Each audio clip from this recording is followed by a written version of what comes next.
What's going on, everyone, and welcome back to the channel. With Toy Story 5 on the way, I thought it would be a perfect excuse to revisit one of the greatest animated franchises of all time. Over the next few days, we're going to recap and review every Toy Story movie, starting with the film that launched Pixar into the stratosphere back in 1995, of course. That's Toy Story.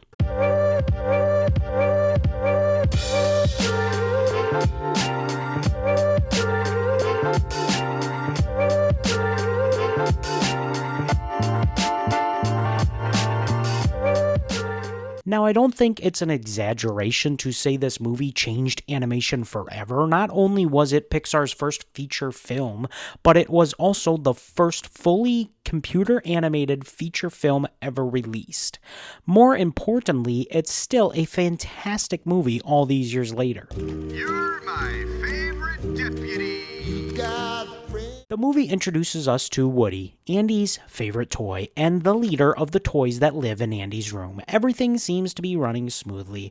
Woody is respected by the other toys, Andy loves playing with him, and life is pretty good. But that'll change when Andy's birthday party arrives. The toys quickly learn that a birthday means one new thing: new toys, and for the toys, new toys can mean being replaced.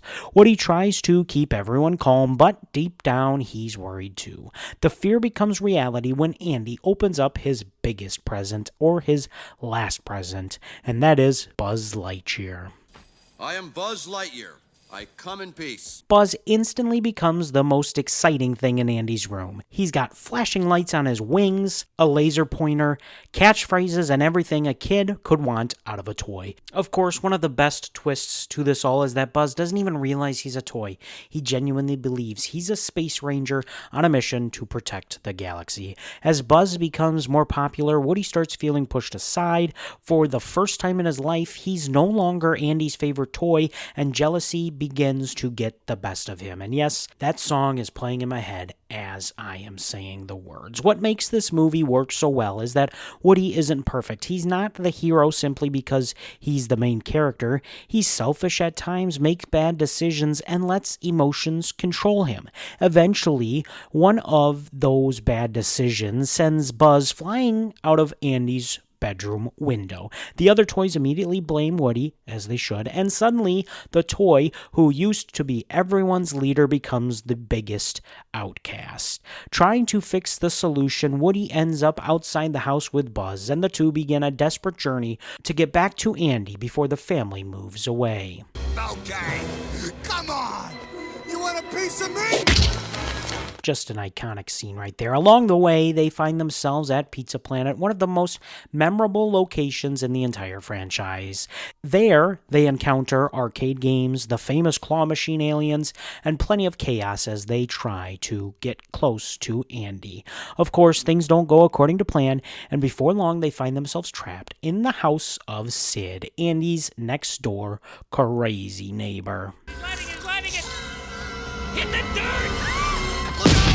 Now, if you grew up watching Toy Story, Sid was probably one of the first movie villains that genuinely creeped you out. He's not trying to take over the world, obviously. This is a kid who enjoys blowing up toys and tearing them apart. His room is filled with strange toy creations that are both fascinating and nightmare fuel to look at the same time. While trapped in Sid's house, Buzz experiences one of the most important moments of the entire movie. After seeing a television commercial of Buzz Lightyear toys, he finally realizes the truth. He's not a space ranger, he's just a toy. You are a toy! This scene hits surprisingly hard even as an adult. Buzz goes from believing he's a hero destined to save the galaxy to thinking his entire life is a lie. But it's also where the movie's biggest lessons begin to emerge. Buzz doesn't need to be a real space ranger to matter. Being Andy's toy is what makes him matter. And at that same time, Woody realizes that his jealousy has caused most of the problems they've faced. Instead of competing with Buzz, he finally starts acting like a true friend. Together, they work to escape Sid's house and make one final attempt to reunite with Andy. On a side note, the attacking of Sid, that's something that I just really didn't remember that much. And on a rewatch, now that I'm older, it was really fun to watch. Of course, the mutant toys help in that scene, and they eventually put a stop to Sid's toy torturing ways. What's wrong, Sid? Don't you want to play with Sally? With Andy's family already moving away, Woody and Buzz have one last chance to catch up. What follows is one of the best action sequences Pixar has ever created. RC races down the street, Buzz and Woody work together, a rocket gets involved, and everything builds toward an incredible finale. Buzz! We missed the truck! We're not aiming for the truck. The ending works so well because it completes both character arcs. Woody learns that friendship is more important than being the favorite, and Buzz learns that he doesn't have to be the real Space Ranger to be special. By the time they finally catch up to Andy, or the van, they've become genuine friends. The movie wraps up at Christmas, where Woody and Buzz are now comfortable sharing the spotlight. Oh, what is it? What is it? Wow, a puppy! So what do I think of Toy Story after revisiting it? Honestly, it remains one of Pixar's greatest achievements. Sure, the animation has aged poorly in some places.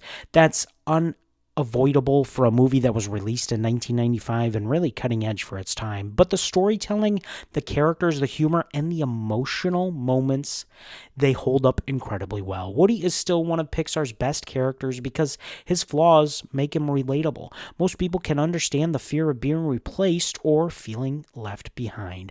Buzz is equally memorable, providing some of the more funny moments of the movies while also delivering one of the strongest emotional journeys. The supporting cast is fantastic, the pacing is excellent, and the movie never wastes a moment.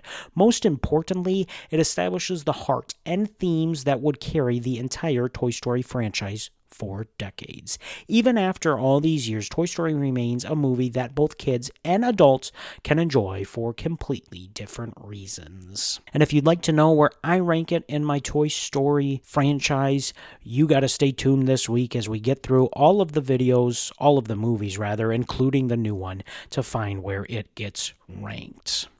But that's just my opinion, of course. Let me know down in the comments below. What do you think of the OG, the original Toy Story? And, as again, we'll talk later where it ranks in the franchise for you. If you've enjoyed this episode, don't forget to like and subscribe. And come back tomorrow as we continue our road to Toy Story 5 with a look at Toy Story 2. And now that you've got some time, you can go refill that popcorn bucket.